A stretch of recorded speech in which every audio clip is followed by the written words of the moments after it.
আমি ভাই স্বর্ণ খুব পছন্দ করি, তাই টুকটাক করে টাকা জমিয়ে নিজের জন্য স্বর্ণ কিনতে পছন্দ করি।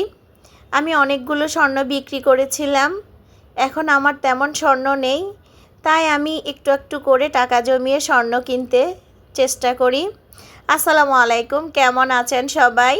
আশা করি যে যেখান থেকে আমার ভিডিওটা দেখছেন ভালো আছেন, সুস্থ আছেন।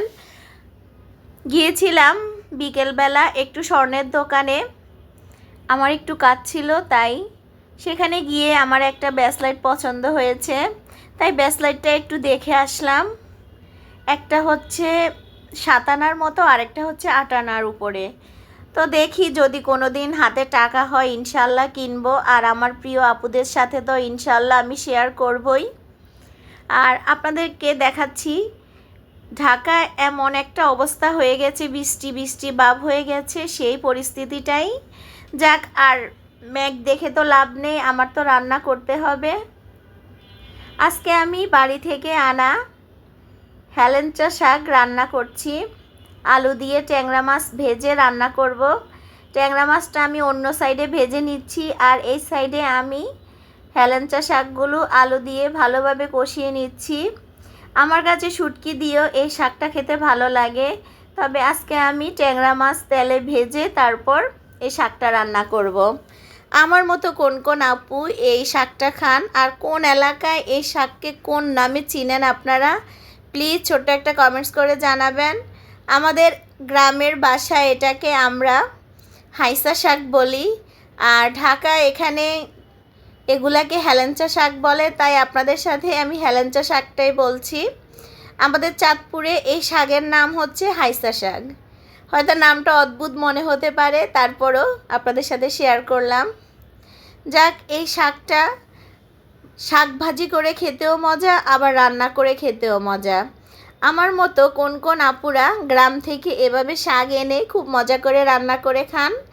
আমি কিন্তু ঈদে গ্রামের বাড়িতে গিয়েছিলাম, আর সেইখান থেকে আমি এই শাকটা নিয়ে এসেছি। আর আজকে আমি বাচ্চাদের জন্য মাছ ফ্রাই করে নিচ্ছি। এখানে আমি কাতল মাছ ফ্রাই করে নিয়েছি আমার ছেলেদের জন্য।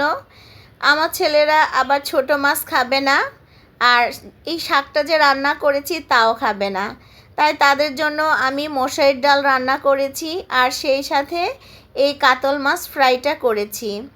আজকে ছোট্ট একটা ভিডিও নিয়ে আমার আপুদের সাথে শেয়ার করার জন্য চলে এসেছি। প্লিজ যদি ভালো লাগে সাবস্ক্রাইব করে পাশে থেকে যাবেন, আর পাশে থাকা বেল বাটনটি ক্লিক করে আমি যখনই নতুন কোনো ভিডিও আপলোড দিব আপনাদের কাছে অবশ্যই পৌঁছে যাবে, আর আপনারা আপনাদের সময় মতো দেখে নিতে পারবেন। বিকালে যখন আমি বাইরে গিয়েছিলাম, আসার সময় হোটেল থেকে আমার বাচ্চাদের জন্য বার্গার আর সাব স্যান্ডউইচ নিয়ে এসেছিলাম, তাই আপনাদের সাথে একটু শেয়ার করছি। বার্গারটা আসলে খুবই মজা ছিল, সেই সাথে সাব স্যান্ডউইচ।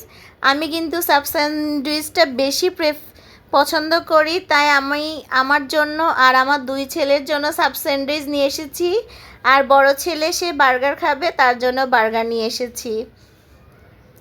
আমার আপুরা এ পর্যন্ত যারা আমার ভিডিও দেখছেন প্লিজ মনে করে একটা লাইক দিবেন। আপনাদের একটা লাইক ছাড়া আমি আমার ভিডিও আরও অন্যান্য আপুদের কাছে পৌঁছাতে পারবো না, প্লিজ মনে করে একটা লাইক দিবেন। আর আমি সবার জন্য দোয়া করি, সবাই আমার জন্য দোয়া করবেন। আর আপনাদের পাশে আমি সব সময় আছি, আমি যখনই সময় পাই আপনাদের ভিডিও ফুল ওয়াচ করি, আর আমি চেষ্টা করি সব সময় লাইক দিয়ে সবার ভিডিও দেখার জন্য। সবাইকে অসংখ্য ধন্যবাদ। আল্লাহ হাফেজ।